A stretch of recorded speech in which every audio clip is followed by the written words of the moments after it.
Physical therapy interventions for the treatment of delayed onset muscle soreness.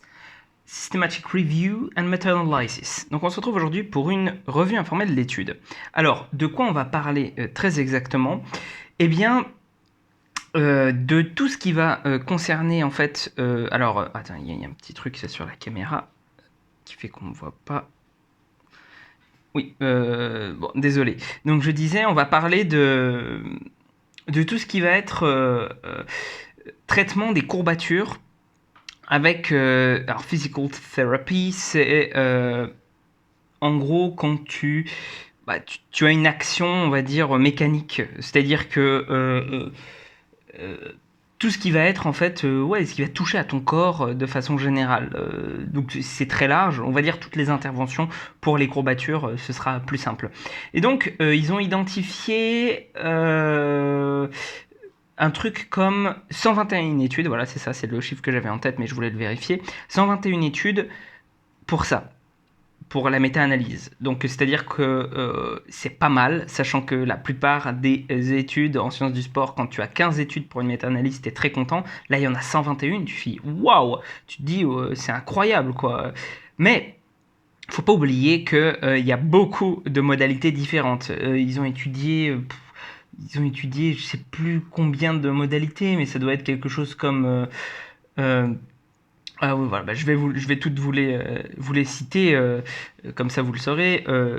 La thérapie magnétique, le contraste de chaleur, les vibrations, la cryothérapie, TENS, je ne sais même pas ce que c'est, les microcourants, l'ultrason, la photothérapie, shortwave diathermy, aucune idée de ce que c'est, thermothérapie, le rouleau d'automassage, la compression, le massage, les étirements, l'activité, les exercices actifs, quoi.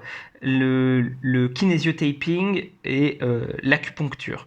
Donc, pour chaque modalité, il y avait quelques études, etc. Donc, on se retrouve pas non plus avec, voilà, quoi. Là, il y a moins de 10 études par, par chose étudiée, voire quelquefois, je pense qu'il y en a qu'une ou deux.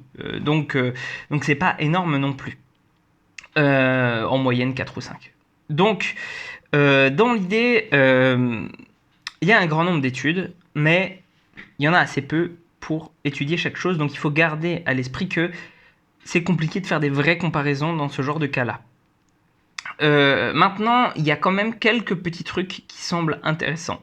D'abord, là, ce qui semble tirer son épingle du jeu, il y en a 3. La photothérapie, la cryothérapie et les massages. D'accord. Donc, la photothérapie, je pense que c'est la chose vers laquelle il vaut mieux aller, puisque la photothérapie, elle a une particularité, c'est qu'elle agit sur les mitochondries, sur l'énergie, sur la disponibilité énergétique, et donc du coup, eh bien, ça permet d'accélérer la récupération sans compromettre les adaptations long terme. Donc c'est plutôt pas mal. La cryothérapie, c'est super, ça a l'air d'être super pour les courbatures. Le problème, c'est qu'on sait que la cryothérapie, pour tout ce qui va être adaptation long terme, donc gagner en muscle, gagner en force même à long terme, c'est pas génial. Parce qu'en fait, ça empêche les processus d'inflammation. Or, les processus d'inflammation sont importants pour bien la réparation, etc., etc. Donc c'est une fausse bonne amie, un faux bon ami, je sais pas comment est-ce qu'on pourrait le dire, mais c'est pas ça que je viserais en priorité. Et enfin le massage, alors c'est pas mal, hein, le massage, surtout qu'on avait une dernière méta-analyse dessus en particulier, mais c'est moins efficace que ce que j'aurais pu penser par rapport à cette méta-analyse. Le massage semblait clairement se dégager, bon voilà, c'est moins efficace. Alors faut quand même dire que on ne parle pas de toute la récupération, on parle bien des courbatures. D'accord, donc c'est pas gagner en capacité, etc. Mais voilà, donc la cryothérapie, ça peut être intéressant si jamais tu es en compétition et que tu as envie de réduire tes courbatures pour mieux performer, mais pas à long terme.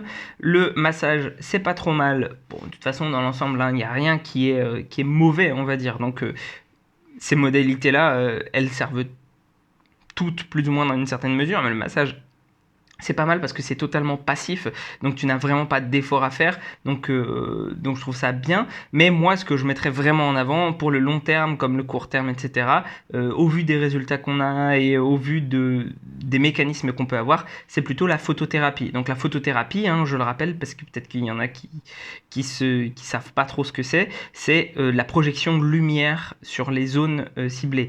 Et en particulier au niveau de la photothérapie, je pense que on parle plus de spectre de la lumière rouge. Alors il ne le précise pas dans la méta, mais c'est ce qui est le plus étudié. Donc voilà, la lumière rouge peut être intéressante pour les courbatures. Et quand même, je garderai, voilà, une mesure, une certaine, mesure, tout simplement vis-à-vis de tout ce qui a été expliqué là. Ça n'est pas magique, très très très loin de là. Si on a des adaptations, des réductions, etc., on n'est pas non plus sur quelque chose qui va totalement supprimer tes courbatures.